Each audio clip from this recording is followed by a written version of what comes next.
Alright guys, Lily here. Today we are talking about something that is so close to my heart because books are truly one of my favorite things in the whole world.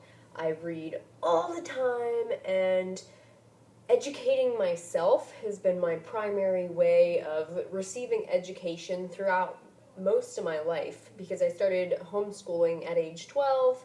I only went to one semester of high school. Other than that, it was all me teaching myself because my parents weren't really involved in my education.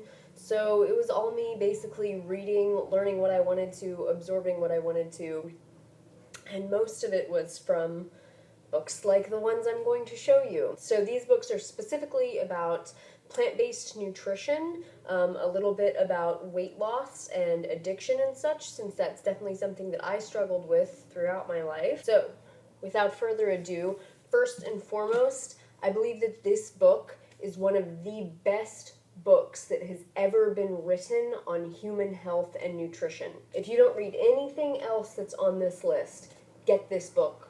Read it. Dog-ear it. Highlight it. Read it again. Dr. Greger has done an amazing job incorporating so much knowledge into this book.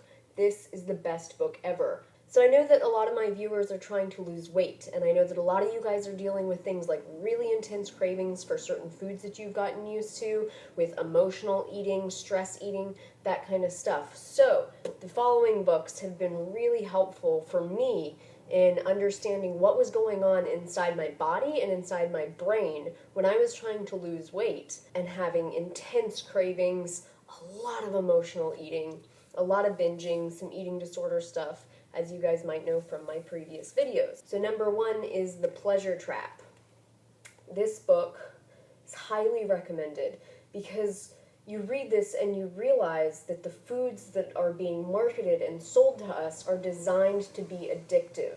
You can start to understand how the brain works when it comes to addiction and why it's so easy to become, addicted to substances or experiences. You also have The Evolution of Obesity, which explains a lot of the physiological, psychological functions that have led to this current obesity epidemic, and how human beings are literally designed to be able to put on weight very easily, and weight loss is designed to be very difficult. This one can get a little bit heady. You'll need more scientific information. A little bit of background in A&P would be really useful. This one is a really great book, The Sober Truth. This one talks about how our current model of trying to cure or fix or manage addictions isn't working and what works better. I also recommend, especially for women and women dealing with eating disorders, I recommend Fierce Medicine. This is a semi-autobiographical book by Anna Forrest, and she talks about her experiences with trauma in her past, eating disorders, and a lot of other empowering stuff. She can get a little bit intense, but overall, it's a very empowering book. I also benefited from this book, A Course in Weight Loss. I'm not a super religious or spiritual person. Well, that's not true. I am pretty spiritual. I just don't share it very much. Doing some of the exercises in this book that Marianne Williamson recommends was really helpful in just getting in touch with what was really truly going on, what was running through my mind, the things that I was afraid of, and the reasons that I was sabotaging myself, essentially. The next book is Powered by Plants. This book goes over how humans evolved to eat plants, because so often it's presumed by everyone that, oh, well, humans evolved to eat animals, which means that it's healthy, which means that we should keep doing it. Humans did not evolve to survive off of meat. They evolved to survive off of large amounts of plant foods that is becoming more and more accepted within the scientific realms. And this old idea that humans evolved chasing down antelopes and beating them to death with rocks and then gorging on their fucking raw or cooked flesh is just, it's not true. My next is an oldie but a goodie, The Food Revolution by John Robbins. This is a great overview book to hand to your friend or your family when they ask you about plant-based diet. This book goes over the health issues, the environmental issues, and the animal welfare issues that go along with a vegan diet. So this is a classic, and it is excellent reading, excellent reading. It's also not too deep, not too heady, so I would highly recommend this book so that you can lend it out to friends and family. Also, if you're just getting started on a vegan lifestyle, this one is great. Next up, we have a double whammy by Dr. T. Colin Campbell. We have the China Study and Whole. The China Study kind of doesn't need an introduction anymore. It is essentially an overview of the largest study ever performed on human nutrition and health. Dr. Campbell is really an amazing researcher. I admire his integrity to no end. And both of these books give you a really good introduction to why we haven't heard about this information. Why is it being suppressed? And it's because of big interests like the meat and dairy industries, lobbying, and controlling governmental agencies to manipulate the information that's given to the public. It's really sick shit. This one also goes a lot into the reductionist paradigm, which is thinking that, oh, well, hey, broccoli is really good for people. So why don't we just figure out what the active ingredient of broccoli is and then take that out and then put it in a pill form and then we can sell it to people? Yeah, it doesn't work. As you can clearly see illustrated in a lot of Dr. Greger's work, oftentimes the whole food works. The supplement doesn't. A couple good ones for people who are dealing with specific issues like heart disease or diabetes are these two books. This one goes over how Dr. Esselstyn has been reversing heart disease in his patients. It's an amazing book, really, really informative, and not too difficult to read. Same thing with Dr. Barnard's book on diabetes. These authors are really good at taking very complicated mechanisms in the body and really condensing it into something that the public can easily understand and apply. Next, we have some information that's specifically for women. So we have Healthy Eating for Life for Women, and that's put out by the Physicians Committee for Responsible Medicine, who Dr. Barnard is chair of. And this is a great overview, not difficult to read at all, and that might be kind of a drawback for some people because it's a little bit simplistic, but it's really good reading for someone who's just getting started in this diet, or it's a great book to give to someone. Better Bones, Better Body.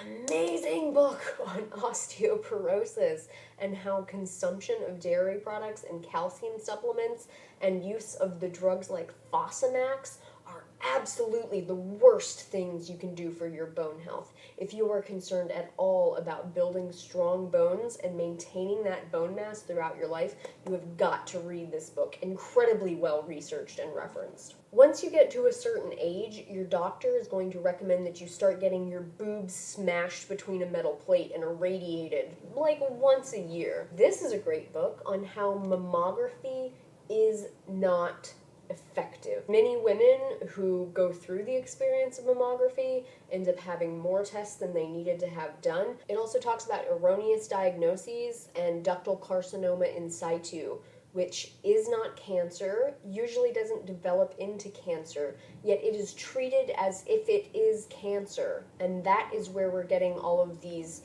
5-year survivor rates that are going up with breast cancer. It's not because we're curing more people with cancer, it's because more people who don't have cancer are being diagnosed with cancer.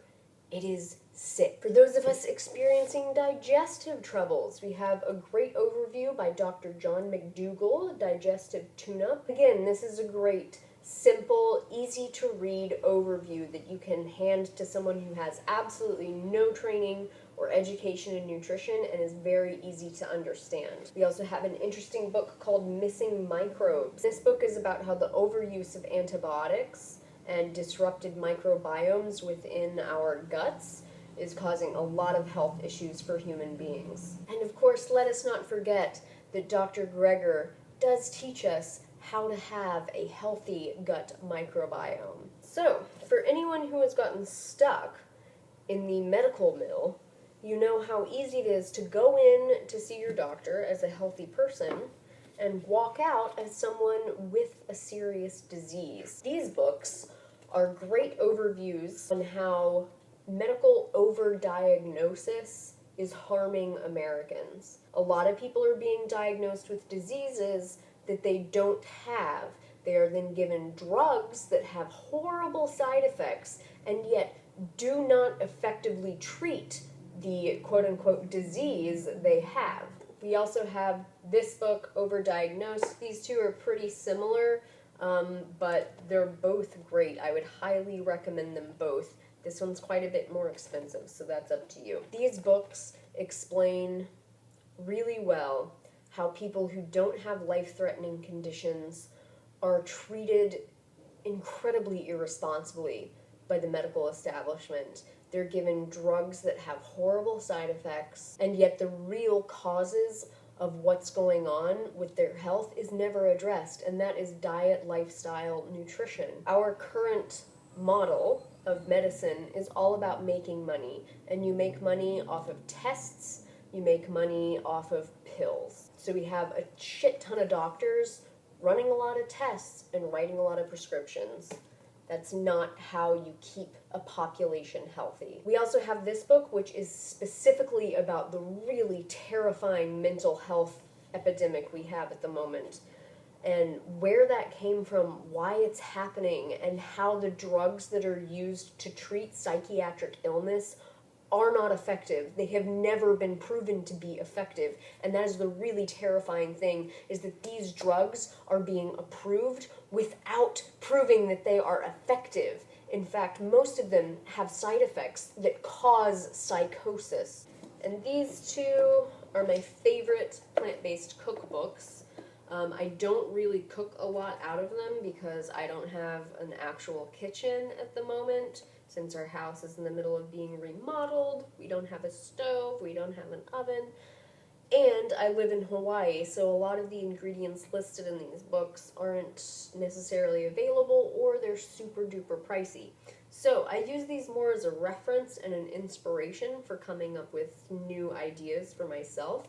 I also use them to loan out to clients when they're wondering, well, what's this plant-based diet? I don't understand. What am I going to eat? If you have the time and inclination, and if you are a huge dork like me, I highly recommend learning a little bit of human anatomy and physiology. Now, these can get kind of dense sometimes, but the great thing is that basic A&P is for beginners. I highly suggest going to a community college and taking a A&P 101 class. It would be a great use of your money. Also for people, especially those people dealing with hypothyroid, because I had hypothyroid and it was a big struggle of dealing with my doctors and trying to prove to them that what they were doing to me was hurting me. It was making me sicker because they kept telling me, more medications, more supplements, you have to eat more protein and more fat to balance your blood sugar. And I was trying what they were telling me, and I was just getting sicker and sicker and more miserable.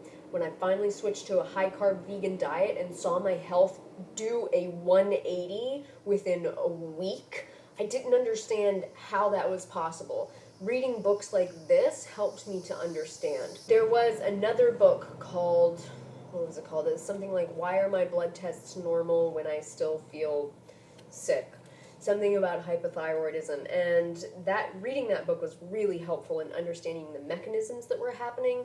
Unfortunately, the author of that book has fallen into the same trap as so many others in assuming that protein and fat balances your insulin levels. So he's recommending a very low-carb, high-protein, high-fat diet to try to balance blood sugar. He is wrong. As you can read in this book or many other plant-based nutrition books like Dr. Greger's book, too much fat and too much animal protein severely disrupts insulin regulation, and it is the true cause of insulin resistance. There are also a few books that I don't have physical copies of, one of which is called Food Choice and Sustainability. It's about why eating less meat, eating grass-fed meat, or just, reducing our animal consumption like a little bit is not going to save the environment. It is a terrifyingly motivating book to read. It's just packed full of really well-referenced information and really great suggestions. There's also another book on my iPad called Change of Heart, and that book is about the psychology of, essentially it's about the psychology of why people are such apathetic fucks. And I don't think I got the message from the book that the author intended me to get, because I read it and I was just so incredibly frustrated by all of the excuses that people use not to change. And then he was recommending all of these ways that we should manipulate our behavior to try to kind of accommodate the apathetic response that most people have. The number one thing that I learned from that book that has really changed the way I operate myself in face-to-face interactions, as well as how I do my YouTube videos, is that the idea of social normalcy is the number one factor in getting people to change their behavior. So what someone believes is normal is what they're more likely to do. It's not about what's right. It's not about what they believe. For some reason, that makes me sick. All right. So these are some of my absolute favorite books of all time. I highly recommend getting your hands on these and burning through them, especially these two. I really suggest getting Dr. Greger's book, How Not to Die. It's stunning. You have to get this book. I honestly can't stress this enough. It's just so good. It's so thorough. I love Dr. Greger. I wish Dr. Greger was my dad, or just my friend, or my amiable uncle. Alright guys, I hope you enjoyed my huge reading list that I just gave you. Thank you for watching, as always. I really appreciate it. And what I want you guys to do right now is to go down into the comment section and tell me what your favorite books are, because I burned through all of these. I need some new reading material. I mean, I'm gonna read this one like 67 times, but I'm one of those people that reads like 18 books at a time, so let me know what your favorites are and why down in the comments section. I will see you guys down there. A like would be really appreciated. Thank you. And don't forget to subscribe.